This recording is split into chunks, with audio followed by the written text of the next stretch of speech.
Pessoal, sejam todos bem-vindos a mais uma aula de Geografia. Sou a professora Marluce Furtado.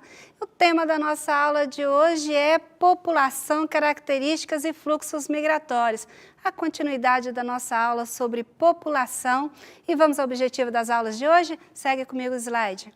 Então, os objetivos são compreender o processo de transição demográfica no Brasil e no mundo, analisar através da estrutura etária as características sociais e econômicas de uma região e compreender como o crescimento vegetativo interfere nas políticas públicas de um país. Então, pessoal, nossa aula de hoje vai continuar sobre o tema população e a gente vai discutir esse tema um pouco mais de profundidade. Mas é importante a gente entender alguns conceitos que serão trabalhados nessa aula para você não ficar por fora, tá, desse conteúdo. Vamos seguir quais são esses conceitos? Segue o slide. Primeiro nós vamos ver o que é o conceito de natalidade. É a relação entre o número de nascidos vivos e o total da população em um dado lugar, num dado período de tempo. Calcula-se a taxa de natalidade dividindo-se o número de nascidos vivos em um ano pelo número de habitantes do país, região ou cidade. Também sobre a taxa de mortalidade, que é o número de pessoas que morrem em determinada época ou em determinada região. A taxa de mortalidade é calculada dividindo-se o número de pessoas mortas pelo número de habitantes. E a taxa de fecundidade é a capacidade de reprodução de determinada sociedade. A taxa de fecundidade é calculada dividindo-se o número de filhos nascidos pelo número de mulheres entre 15 e 49 anos numa determinada população. Então, pessoal, quando nós falamos de crescimento populacional, né, nós já vimos que depende de diversos fatores para poder medir como esse crescimento ele é feito.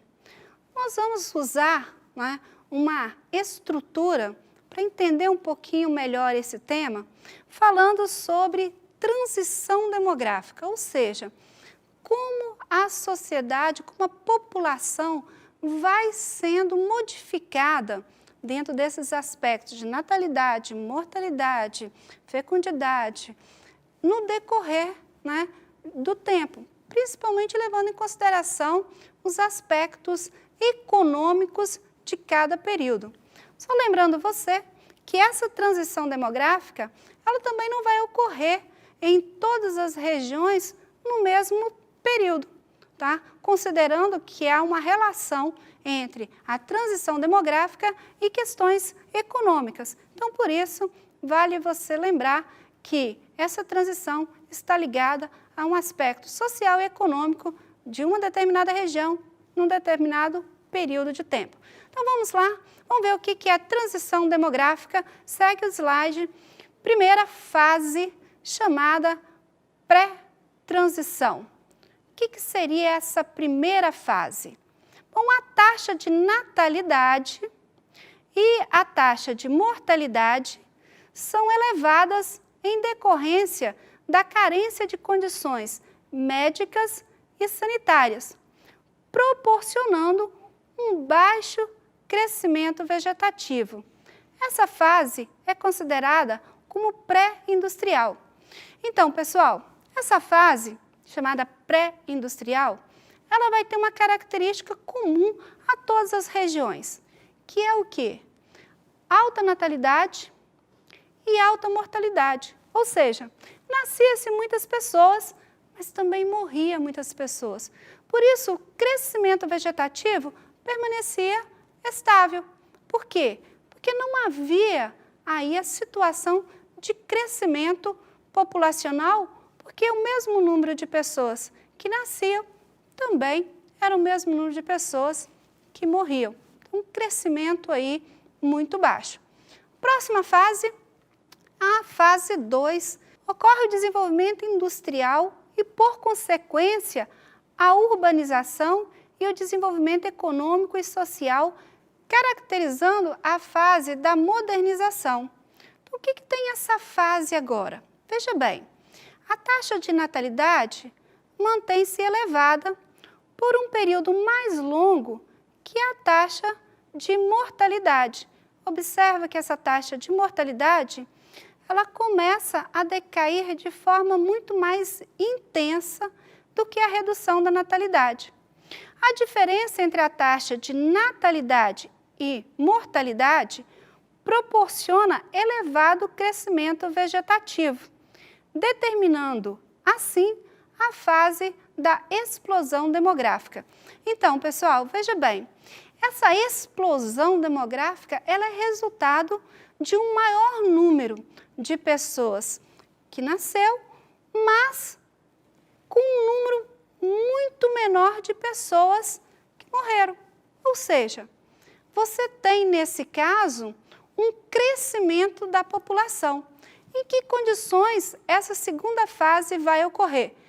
No período em que há um processo de urbanização de alguns países, levando a população que antes localizava-se nas áreas rurais, que nem sempre tinha acompanhamento médico, muitas mulheres davam à luz sem ter nenhum acompanhamento, e isso, claro, resultava muitas vezes de uma alta mortalidade, tanto da criança quanto das mães. A urbanização aproximou o tratamento, o acompanhamento dessa criança e dessa mãe, resultando, claro, num número menor de mortalidade. E isso vai fazer com que a população tivesse um crescimento muito grande. Então, veja bem, essa é uma fase característica desse período, que vai ocorrer em regiões, em épocas diferentes. Não podemos esquecer esse fato. Bom, terceira fase, vamos continuar. Essa fase é a chamada desaceleração populacional ou demográfica. Ocorre maior desenvolvimento urbano, a difusão de métodos contraceptivos, a mulher no mercado de trabalho, o custo elevado na criação dos filhos, a elevação do nível de escolaridade da população e o planejamento familiar. Então, uma terceira fase, nós vamos observar que esses aspectos reduzem a taxa de natalidade e de fecundidade, que cai mais acentuadamente que a taxa de mortalidade, proporcionando a queda do crescimento vegetativo, determinando dessa forma a saída do período da explosão demográfica. Então, pessoal, vocês conseguiram entender? A primeira fase é uma fase de alta natalidade, alta mortalidade. É uma fase pré-industrial, ou seja, você ainda tem uma população mais voltada ao campo do que na área urbana. Segunda fase, processo de urbanização, de industrialização, você vai ter o acesso ao tratamento de saúde, ao acompanhamento médico, vai haver uma redução da mortalidade, mas ainda permanece um nível de natalidade elevado. Com isso, você tem uma explosão demográfica. Terceira fase, algumas situações como o controle de natalidade, a inserção da mulher no mercado de trabalho, o custo desses filhos na área urbana, que é muito maior do que na área rural, vai reduzir o número de pessoas que vão nascer nessas famílias.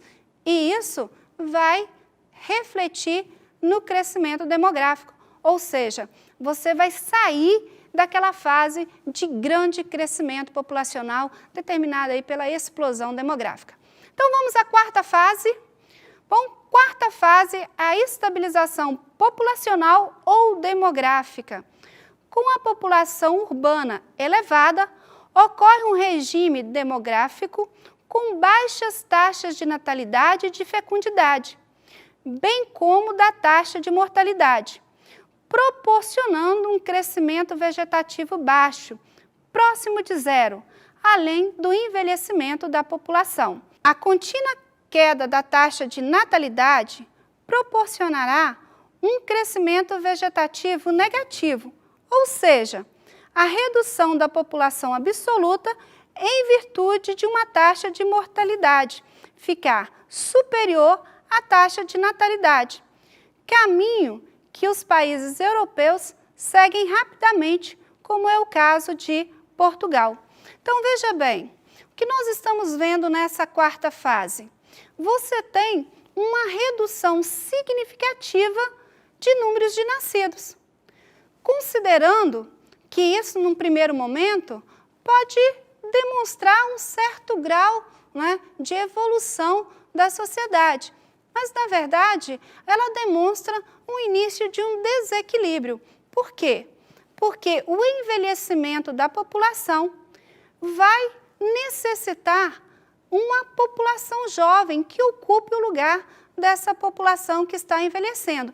Mas se não há número de nascidos suficientes para poder ocupar esse espaço, como ficaria, né, principalmente o setor econômico desses países? Tá? Então, é uma preocupação muito grande dos países desenvolvidos, principalmente os países europeus, que muitos deles já encontram aí num crescimento vegetativo negativo, ou seja, né, morrem mais pessoas do que nascem. Bom, e no Brasil? Como é que essas fases podem ser observadas? Então, vamos analisar agora um gráfico observando essas fases no Brasil? Bom, a primeira fase, observa-se uma característica de crescimento das sociedades tradicionais em que a natalidade e a mortalidade são elevadas, o que contribui para um tímido, quase nulo crescimento demográfico. Então, essa fase, pessoal, vem comigo, ela é característica do Brasil do início, né, do século, onde que a gente vai observar que havia uma estrutura econômica brasileira muito voltada à atividade do campo. As cidades no Brasil, elas demoraram mais para crescer e atrair essa população urbana para ter o contato, principalmente, com os atendimentos, né, de saúde para a população. A terceira fase demarca o desenvolvimento urbano. A difusão de métodos contraceptivos resulta na queda da taxa de natalidade e o crescimento demográfico mantém-se em um nível moderado. Ou seja, o que nós vamos observar nessa fase? Você tem aí uma queda de natalidade, mas você também tem uma queda de mortalidade. Apesar de você ter aí uma redução do crescimento demográfico, ele se mantém, né, por um período maior, mais moderado. Nesse caso, quais são os reflexos desse tipo, né, de transição no Brasil? Nós vamos chamar, né, de bônus demográfico. O que seria isso? Quarta fase, observa-se um regime demográfico considerado moderno, com baixas taxas de natalidade e mortalidade, com um crescimento demográfico próximo a zero. É o atual período da maioria dos países desenvolvidos da atualidade. E o que nós vamos ver agora? É um bônus demográfico. Esse bônus demográfico eu chamei a atenção lá na terceira fase.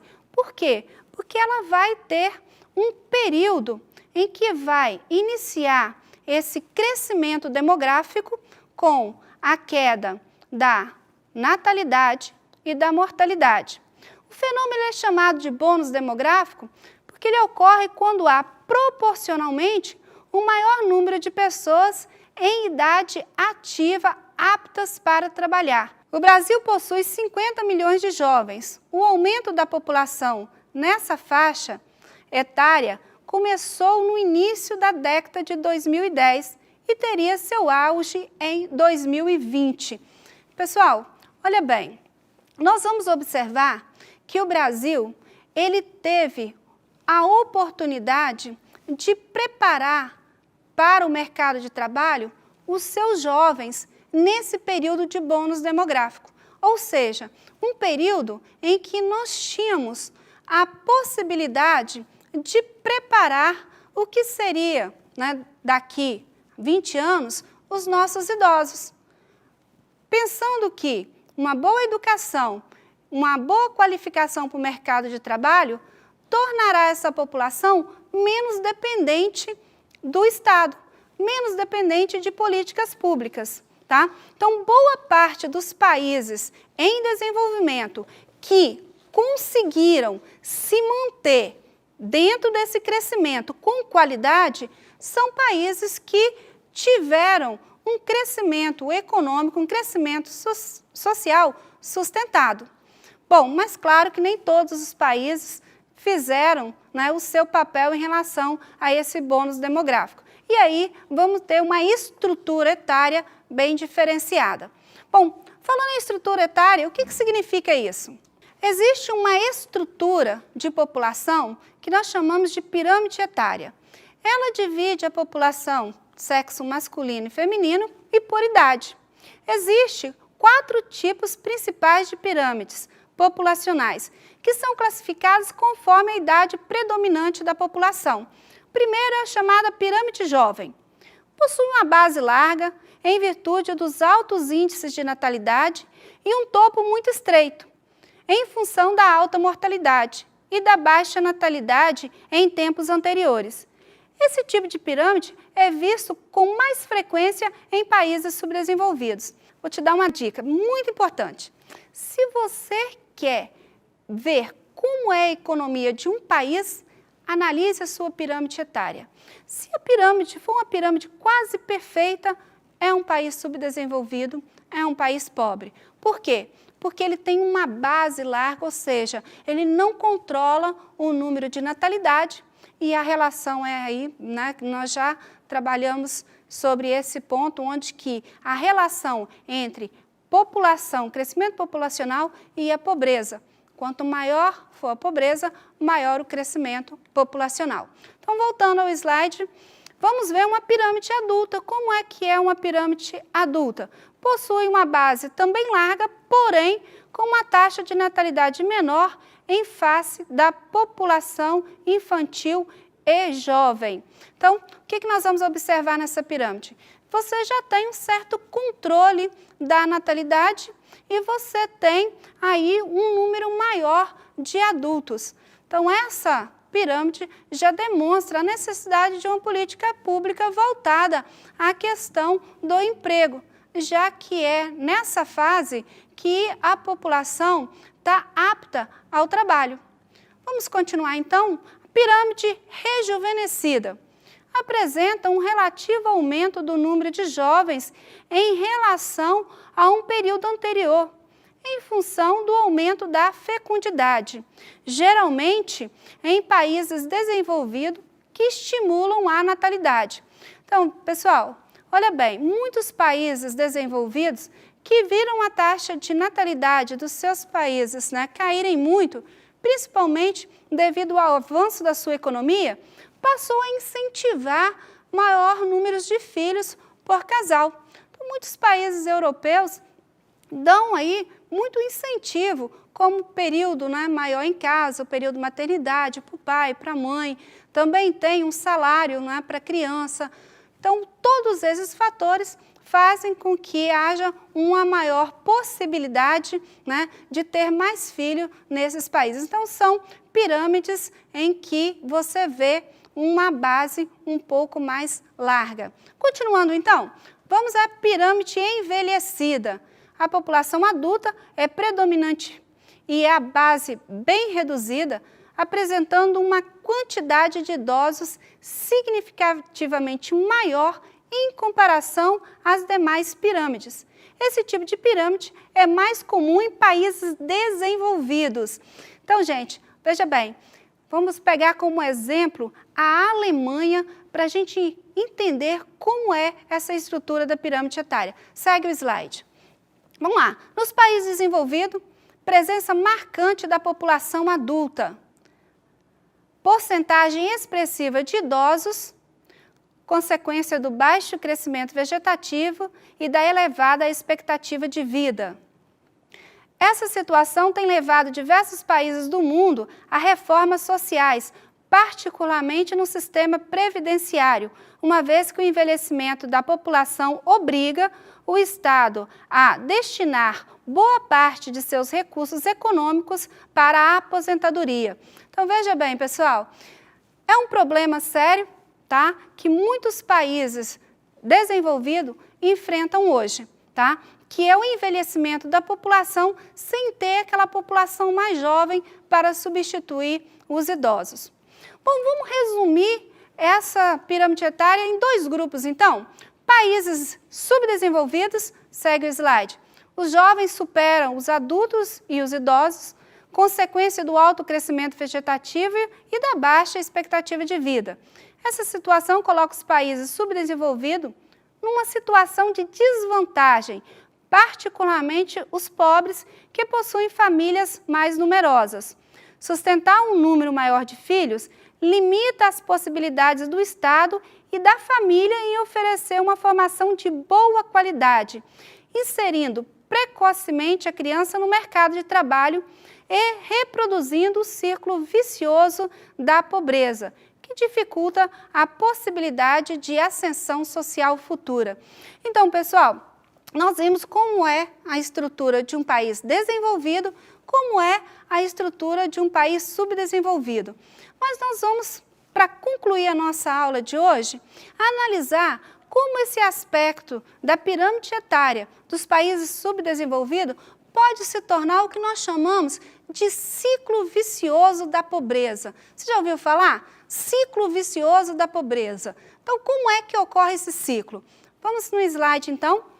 População, né? A pobreza faz com que muitas crianças iniciem um trabalho precoce, ou seja, iniciem bem cedo a trabalhar.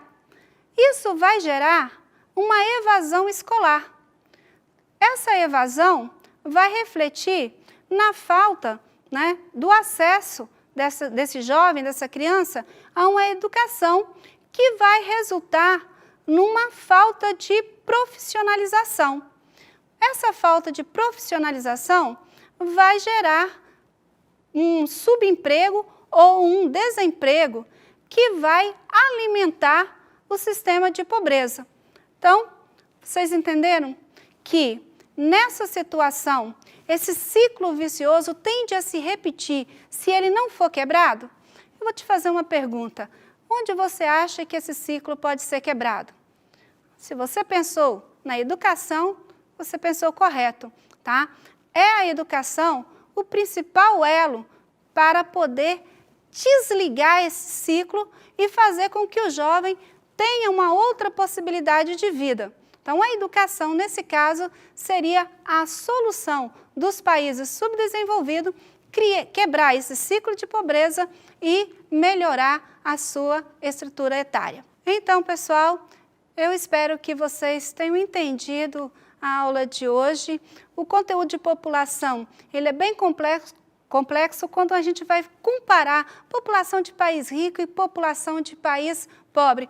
Mas vale a pena você ir analisar, vai no site do IBGE, verifica como é que está distribuída a população da sua cidade, do seu estado, tá? E tenta entender, a partir desse gráfico, da estrutura etária, né, da divisão aí da pirâmide etária, como você vai analisar a economia da sua região. Então, pessoal, espero que vocês tenham gostado da aula. Até a próxima!